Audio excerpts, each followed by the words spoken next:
নমস্কার সবাইকে, সমান নতুন একটু ভ্লগে আপনাদের স্বাগত।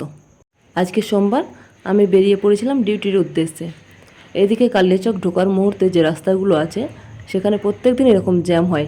আজকে দেখছি বাচ্চাগুলো জ্যামে আটকে গেছে। বাচ্চারা স্কুল যাবে, তাদের প্রচণ্ড লেট হচ্ছিল। এই জ্যামটা মোটামুটি প্রত্যেক দিনই হয়।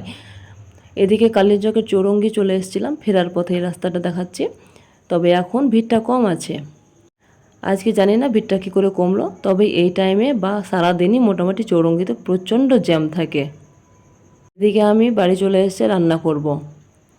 আমি ডিমের ঝোল বানাবো আজকে। ডিমের ঝোল করার জন্য ডিমগুলোকে সেদ্ধ করে নিলাম। ডিমগুলো সেদ্ধ হয়ে গেলে আলু সেদ্ধ করে নেব। এদিকে আমি ভাতটা বসিয়ে দিয়েছি, সাথে মশলাগুলো রেডি করে নেব। আদা রসুন পেঁয়াজ পেস্ট করে নেব। এদিকে আমি ডিমগুলোকে ভেজে নেব।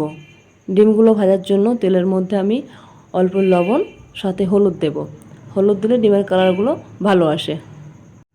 ডিমটাকে আমি উল্টে পাল্টে ভালো করে লাল লাল করে ভেজে নেব। ডিমগুলো ভাজা হয়ে গেলে ডিমগুলোকে একটা পাত্রে সাইডে উঠিয়ে রেখে দেব।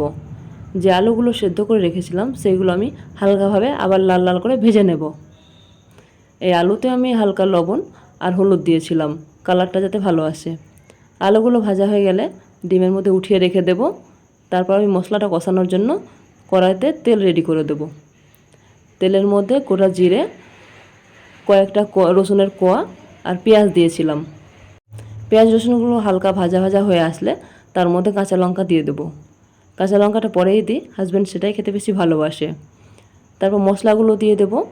যে মশলাগুলো আমি বেটেছি তার সাথে কিছু গুঁড়ো মশলাও দিয়ে দিয়েছিলাম। গুঁড়ো মশলার মধ্যে জিরে গুঁড়ো, ধনে গুঁড়ো আর শুকনো লঙ্কার গুঁড়ো দিয়েছিলাম। মশলাটা হালকা করে কষানো হলে সাথে টমেটো দিয়ে দেব। টমেটো দিয়ে মশলা আর একটু কষিয়ে নিয়ে আলুগুলো দিয়ে দেব। যে আলুটা ভেজে রেখেছিলাম সেই আলুগুলো দিয়ে মশলাটাকে আমি ভালো করে কষাতে থাকব।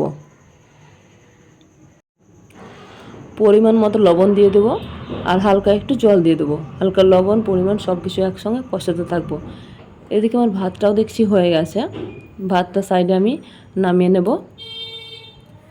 সেই কষানো আলুর মধ্যে ডিমটা দেব।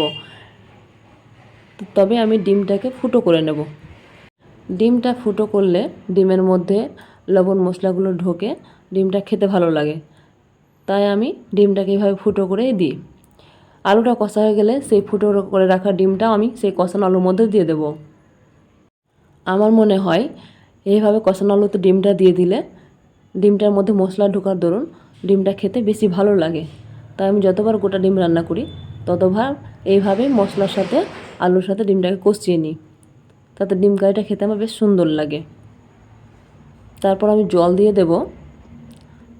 যতটা আমি ঝোল খাবো আর কি, যতটা ঝোল করব সেই পরিমাণে জল দিয়ে দেব।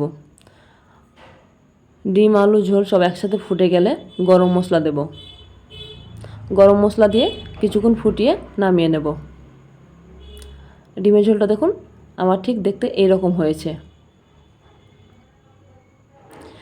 এরপর সবাইকে ভাত খেতে দিয়ে দেবো। ভাত খেতে দেওয়ার জন্য আমি সমস্ত থালাতে ভাত বেড়ে নিয়েছি। সবাই মিলে একসাথে খেতে বসে গেছি। সবাই খেয়ে বললো খুব সুন্দর হয়েছে। এখানে শেষ করছি। দেখা হবে আবার নতুন কোনো একটি ব্লগে। ততক্ষণের জন্য টাটা। ভালো থাকবেন, সুস্থ থাকবেন।